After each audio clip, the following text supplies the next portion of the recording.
As I understand your background, you're not a Republican and nor are you a conservative. Is that accurate? That would be an understatement. And indeed, you're the former editor-in-chief of Psychology Today. Correct. So you're a respected academic.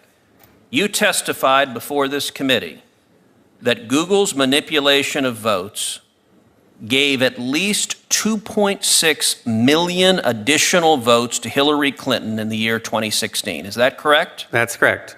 And I want to make sure I understand. You personally supported and voted for Hillary Clinton. I was a very strong public supporter of Hillary Clinton, yes. So you're not dismayed that people voted for her, but your testimony is that Google is, through bias in search results, manipulating voters in a way they're not aware of. On a massive scale. And what I'm saying is that I believe in democracy, I believe in the free and fair election, more than I have any kind of allegiance to a candidate or a party. And looking forward, if I understood your testimony correctly, you said in subsequent elections, Google and Facebook and Twitter and big text manipulation could manipulate as many as 15 million votes in a subsequent election? In 2020, if all these companies are supporting the same candidate, there are 15 million votes on the line that can be shifted without people's knowledge and without leaving a paper trail for authorities to trace. Now, you described the Go Vote reminder, and you said it wasn't a public service announcement, but rather manipulation. Can you explain how? I'm not sure everyone followed the details of that. Well, sure. If on Election Day in 2016, if Mark Zuckerberg, for example, had chosen to send out a Go Vote reminder, say just to Democrats, and no one would have known if he had done this, that would have given that day an additional at least 450,000 votes to Democrats. And we know this without doubt because of Facebook's own published data, because they did an experiment that they didn't tell anyone about during the 2010 election. They published it in 2012. It had 60 million Facebook users involved. They sent out a Go Vote reminder, and they got something like 360,000 more people to get off their sofas and go vote who otherwise would have stayed home. The point is, I don't think that Mr. Zuckerberg sent out that reminder in 2016. I think he was overconfident. I think Google was overconfident. All these companies were. I don't think he sent that out. Without monitoring systems in place, we'll never know what these companies are doing. But the point is, in 2018, I'm sure they were more aggressive. We have lots of data to support that. And in 2020, you can bet that all of these companies are going to go all out. And the methods that they're using are invisible. They're subliminal. They're more powerful than most any effects I've ever seen in the behavioral sciences. And I've been in the behavioral sciences for almost 40 years. You know, our Democratic colleagues on this committee often talk about what they view as the pernicious effect of big money and big corporate dollars.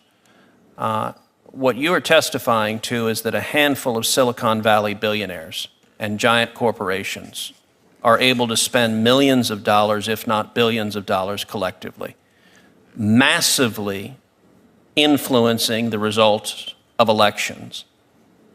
And there's no accountability. You said, we don't know. We have no way of knowing if Google or Facebook or Twitter sends it to Democrats or Republicans, or how they bias it, because it's a black box with no transparency or accountability whatsoever. Am I understanding you correctly? Senator, with respect, I must correct you. Please. If Mark Zuckerberg chooses to send out a Go Vote reminder just to Democrats on Election Day, that doesn't cost him a dime. Fair enough. Do you happen to know who the Hillary Clinton campaign's #1 financial supporter was in the year 2016? I think I do, but please remind me. The #1 financial supporter of the Hillary Clinton campaign in the 2016 election was the parent company of Google, Alphabet, who was our first witness. They were her #1 financial donor, and your testimony is, through their deceptive search methods, they moved 2.6 million votes in her direction. I would think anybody whether or not you favor one candidate or another, should be deeply dismayed about a handful of Silicon Valley billionaires having that much power over our elections to silently and deceptively shift vote outcomes. Again, with respect, I must correct you. The 2.6 million is a rock bottom minimum.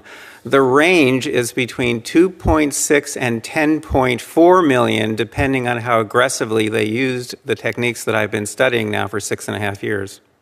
Wow. Could you just say that again, please? The 2.6 million is a rock bottom minimum.